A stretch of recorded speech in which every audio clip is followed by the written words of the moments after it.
Hi, thank you for joining us for this episode of Springdale Today. I'm your host, Mary Jordan.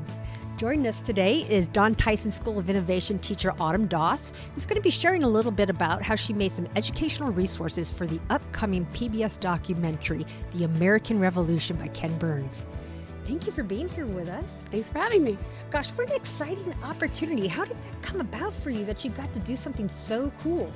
Yeah, it was pretty crazy. Last summer, not this past summer, but the one before, I went to a Landmarks Institute. It's put on by the National Endowment for the Humanities, and it was at the National Constitution Center in Philadelphia. And so it's mostly history teachers, but they do let a few English teachers come like me. And so I got to spend a whole week in Philadelphia learning about the Constitution and about teaching it to students, integrating it across the curriculum, and exploring Philadelphia, which I'd never been to before. And it was an amazing experience. And after that, they invited me to join their Teacher Advisory Council for the National Constitution Center. So I've been doing that for starting my second year now. And then those people were offered the opportunity to apply to create resources for Ken Burns' American Revolution for PBS. And I was one of those, and I was very shocked to be one of those, but happy. It's just amazing. You know, you started with one opportunity, just kind of snowballed for you. Absolutely. What was your reaction when you found out you were one of just 12 teachers to get this experience? There was some shrieking. I'm not going to lie. I was very excited. I have a strong curriculum writing resume. It's something I've done a lot, not only in my job at DTSOY, but also freelancing in the summers. And I had written all of the ELA curriculum, grades 9 through 12, for the Oxnard Union High School District in California. So I knew like my resume in that area was really strong, but I am not a history teacher. I've never taught history a day in my life. So I felt like that might really preclude me from being accepted. But they did take 2 English teachers, so I was really excited to be one of them. And then what kind of format do the resources that you created take, and what are their intended use in the classroom? Yeah, so they're full lessons. They've got introductory activities, things for students to do where they're interacting with the clips from the documentary, writing, lots of things like that. And then there's also extension projects teachers could use, so they can really kind of pick and choose like a menu of what they want to use. All the lessons are really intended to be plugged right into your existing curriculum. So it's not a whole new thing you have to do. And it's all free as well, which is cool. That is really, free is cool. And that's one of the great things about PBS is all the access to educational information that you may not be able to otherwise get. Absolutely. Did your experience with this change your understanding of the American Revolution at all? Yes, it changed it hugely. Like I said, I'm certainly not a history expert. And so it just greatly expanded my knowledge. The documentary is 12 hours long. It consists of 6 two-hour episodes. And so the first task we were assigned was to watch it. So my husband and I watched a lot of the American Revolution at home. And then I received 4 different topics that I was assigned, and they really occurred throughout the documentary. So I watched many parts of it many times, sometimes frame by frame, word by word in the transcript. So there's certain parts of it that I became extremely familiar with. So I definitely learned a lot. What were the 4 areas? John Adams, Abigail Adams, the Constitutional Convention, and Common Sense by Thomas Paine. Oh, common sense. Did you have any opportunity to speak into that? They say, here's your 4. They let us express our preferences from a list that they had, and then they divided it among the 12 teachers, however that worked out. All right. Well, what can you tell me about the primary sources and some of the historical figures that you focused on as a part of this? Sure. I really dug into a lot of John and Abigail Adams' letters to each other, and there are so many of them. They're all available online. There's a special database where you can search their letters because there's so many. John Adams traveled a lot, and so he and Abigail wrote to each other about everything that was going on in their lives, about everything that was happening in her neighborhood during the Revolution. So that's really where a lot of the information we have about what happened in the American Revolution. A good chunk of it actually comes from the Adams letters. So there's one in particular that I focused on. We know it as the Remember the Ladies letter. I wrote down this quote. She says, "I long to hear that you have declared an independency. And by the way, in the new code of laws, which I suppose it will be necessary for you to make, I desire you would remember the ladies and be more generous and favorable to them than your ancestors. Do not put such unlimited power into the hands of the husbands. Remember, all men would be tyrants if they could. If particular particular care and attention is not paid to the ladies, we are determined to foment a rebellion and will not hold ourselves bound by any laws in which we have no voice or representation. Wow. So she was a very strong and outspoken woman for her time. And her husband loved her so much. But we know that when those founders came together and wrote the Constitution, they didn't really remember the ladies. So that's kind of an interesting aspect of that, to see how much they love and how much he respected her and saw her as an intellectual. But at the same time, he wasn't really prepared, to do what she wanted him to do. But I think so much of the revolution is like that. There's amazing things that happen. No one ever did it before. We thought it was impossible. It's unbelievable. And it's wonderful, but on the other side of the coin, it's kind of terrible. And a lot of history is like that, really, too. I mean, humans are just such flawed, paradoxical creatures. That's just an amazing way to say it. And as I understand it, first-person resources are the absolute best resources for historical context. So although these are personal letters back and forth to people, it really does give some insight. And wow, for her to be so brave to even put that on paper in that era, that was really something. Somebody you'd like to meet, maybe not John Adams, but perhaps his wife. What about little-known aspects of the revolution? We're all taught about it. We all know the bullet points. But was there anything about it that in hindsight really, you were like, wow, I had no clue? Yes. So it really, especially the documentary does use so many primary sources and a lot that we're not even familiar with. So, normal townspeople, children even in some cases, writing about their experiences, that we get to hear their voices, that it really brings it home, in a way that I had not experienced before. So I did not really grasp how terrifying it was, which sounds dumb because of course a revolution is terrifying. But, growing up, we focused so much on the Betsy Ross sewing the flag and the nicer aspects of it. I just hadn't really thought about these people. And by these people, I mean everyone, because you were a part of the revolution, whether you wanted to be or not. It was happening. And so just the terror they were living in is really mind-blowing. I didn't know the whole city of Boston, almost the whole city, had to flee. And they were refugees in other cities for quite some time, a number of months, if not years. I'd have to look it up. But I didn't know that. I can't believe that. I've been to Boston a few times and walked the Freedom Trail and looked at all the things. And I don't know, it just never occurred to me that American people were fleeing their homes and having to live, with neighbors or whoever they could live with because they couldn't be there because of the revolution. I really didn't know that. It was just as much a civil war as the Civil War is. I really hadn't grasped that either. It was also neighbor against neighbor, brother against brother. And it was incredibly diverse. The whole founding of the country was done by people who didn't even have languages in common. The states were like different countries, basically. They had different religions, they had different everything. And so the fact that they were able to work together to do something that was pretty much impossible is very mind-blowing. And when you consider, too, just the number of people, I mean, it's war.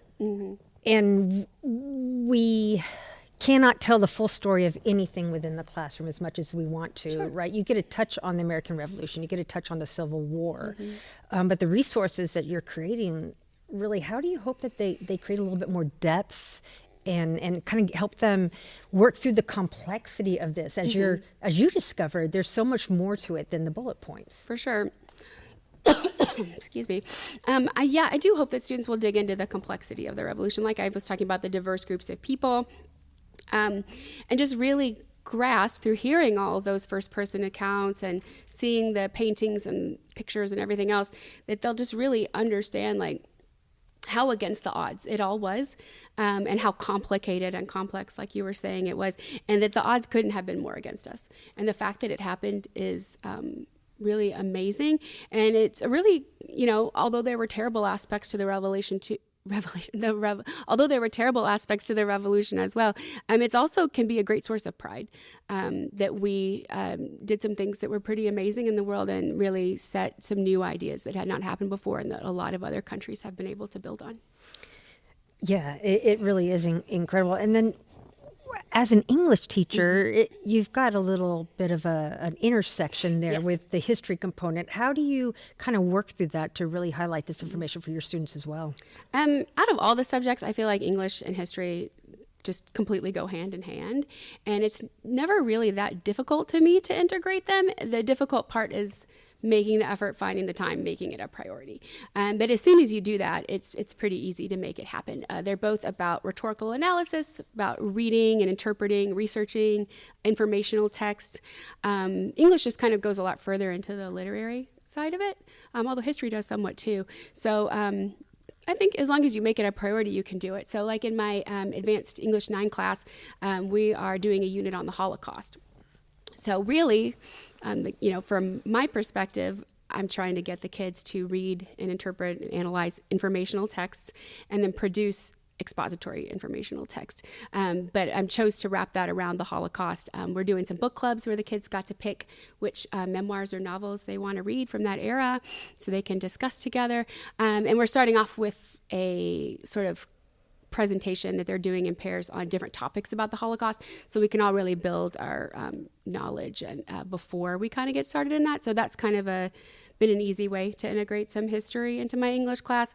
And then in my comp classes, NWAC, that's concurrent through NWAC, and so they give me a lot of latitude in how to kind of center our study of all the composition skills you need in college as a freshman around whatever we want. So I did the first semester, we're studying social psychology just because it's so interesting and there's a lot of history involved in that. We've looked a lot at the civil rights movement and we're reading To Kill a Mockingbird, which really ties into that. So we started that off with the kids made a collaborative slideshow where we looked at what are all the things that happened in America in 1968. And that's just 1 year, but everything changed that year. I mean, you name it, and it was insane. So we kind of had fun just building our knowledge, again, that context before we delved into a work of literature about the history that informs it, because stories are stories, whether they're fictional or whether they're real. Actually, I wanted to tell you that I got to sit in on a live stream from Ken Burns before we got started writing these resources. And he was in his living room. You could see the art on his walls. It was very cool. I was geeking out. But he said something that has stuck with me, and I've been telling everybody ever since. He said that we love to make arguments, and we need to tell stories. I'm going to say that again because it came out funny. He said that we love to make arguments when we need to tell stories. And that's really been the focus of all of his work is storytelling, because we can only absorb so much information delivered in a factual way and be affected by it. But when we're telling stories, that's really when people identify with each other and change their minds and are empathetic toward each other.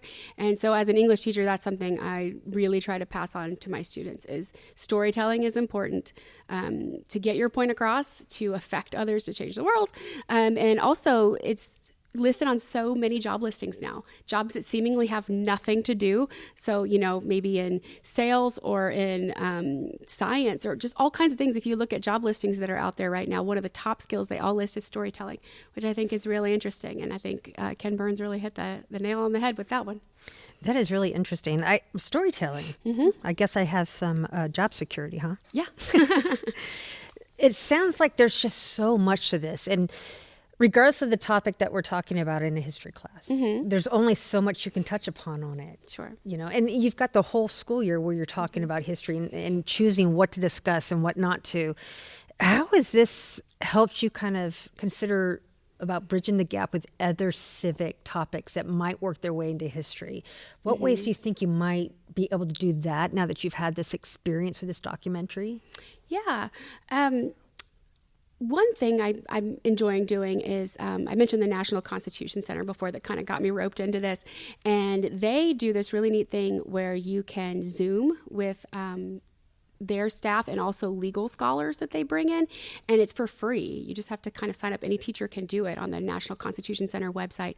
And they will do it at the time of your choosing. So if your class starts at 9:53, they'll be there at 9:53, and it'll last as many minutes as you have to give. And if you have 6 sections of a class, they'll do it 6 times, which is pretty amazing, like on your schedule. And so I've done that a couple times, and it's been a really neat way to work in the study of the Constitution or parts of it to really different parts of the curriculum, and just trying to make that happen really is kind of opened my eyes that if you work hard enough, there's a lot of civic topics that you can work into a lot of other studies, which I teach high schoolers, and it's just so important right before they're going out into the world to start their adult lives, to start their voting lives, that they be engaged citizens and know how our country was founded and know, what the Constitution says and all those kinds of things.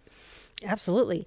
And then to that end, what advice would you give other teachers as they work to perhaps integrate documentaries or content of that nature into their learning process in schools? Yeah. My best advice, I think, is just that there is so many amazing free resources out there that you can just go get in a minute. You don't have to reinvent the wheel unless you enjoy doing that. But again, the National Constitution Center, PBS Learning Media, Facing History and Ourselves, the Folger Shakespeare Library even has some historical type stuff on it. All of those are just really easy places to start, again, for free. I don't think you even have to have an account for any of them. You can just Google them and get going. And they just have so many resources that have been vetted, that have been created by teachers who are in the classroom and edited by historians. And they're just so serious about quality production and then making sure that everything is historically accurate, that everything is nonpartisan also. So I think those are just great resources to go to. All right. And then how can we look for and experience this documentary so we can view it for ourselves? Yeah, let me pull that up. So the film premieres at 7 p.m. Central on PBS. It's Sunday, November 16th. They have a live stream through their website. So if you don't have an antenna, you can watch it that way as well. It's free for anyone to access.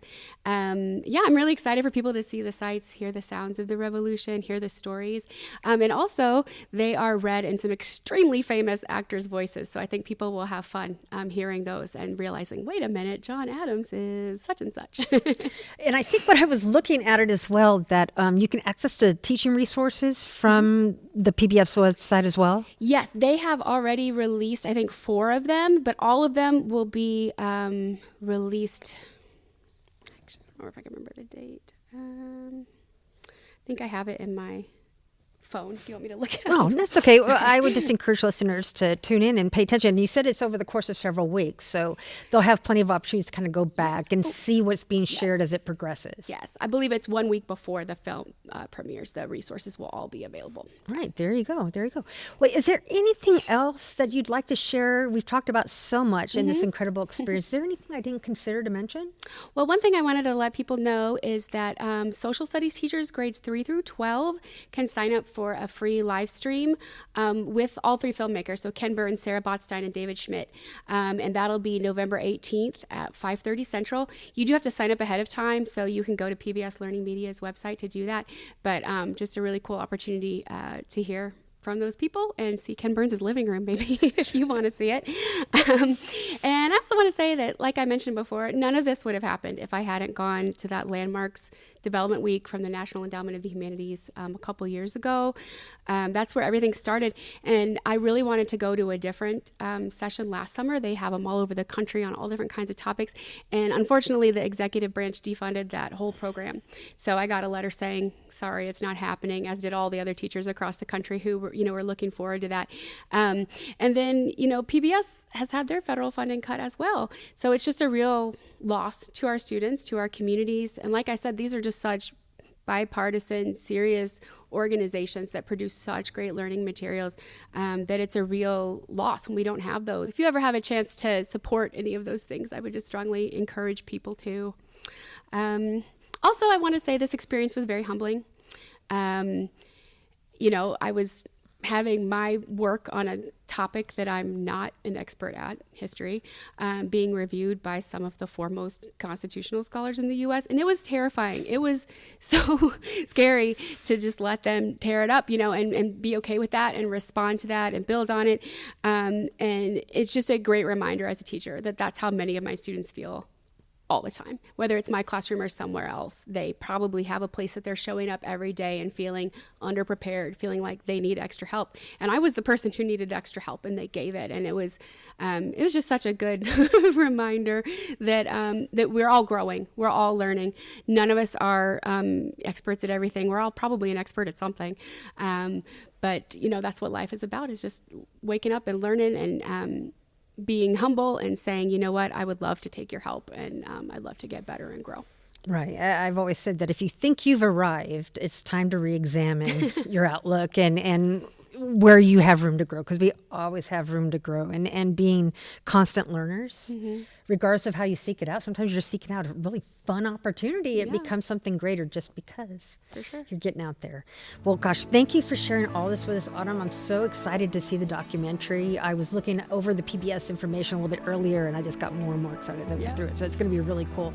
And I really appreciate your being here today and sharing this amazing experience with us. Thanks, Mary. Thank you. You can catch this and previous episodes of Springdale Today on YouTube, Facebook, or Instagram, and listen to the podcast on iTunes, Spotify, or your favorite podcast app. Thank you for joining us for this episode of Springdale Today. I'm your host, Mary Jordan, and I look forward to talking to you next time about what happens in Springdale today. From a small spark kindled in America, a flame has arisen, not to be extinguished.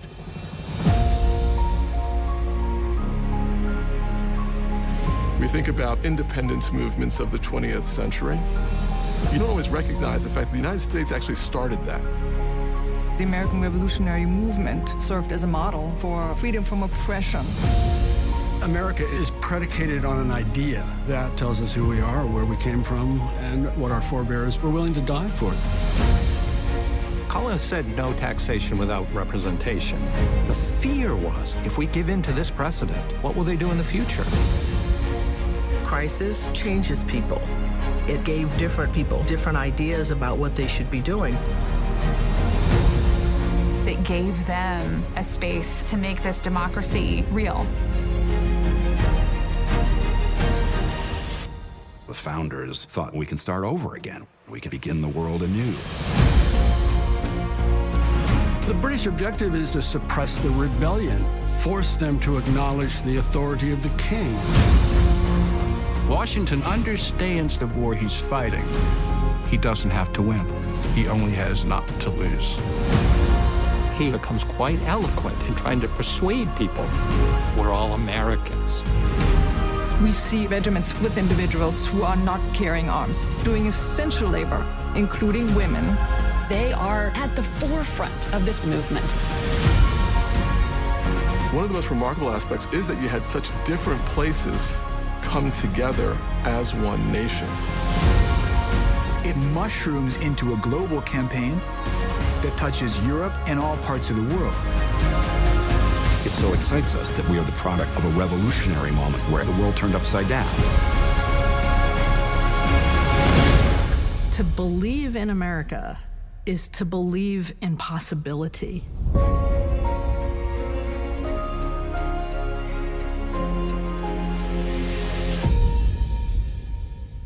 Springdale Today is a production of Springdale Public Schools Communication Office. The podcast is hosted by Mary Jordan and is produced and edited by Micah DeLacy. Be sure to subscribe to Springdale Today for free on your favorite podcast platform. And don't forget to follow Springdale Today on social media for episode updates and behind-the-scenes conversations. Thank you for listening. We hope you'll join us in the future as we continue to learn about the amazing stories happening in Springdale today.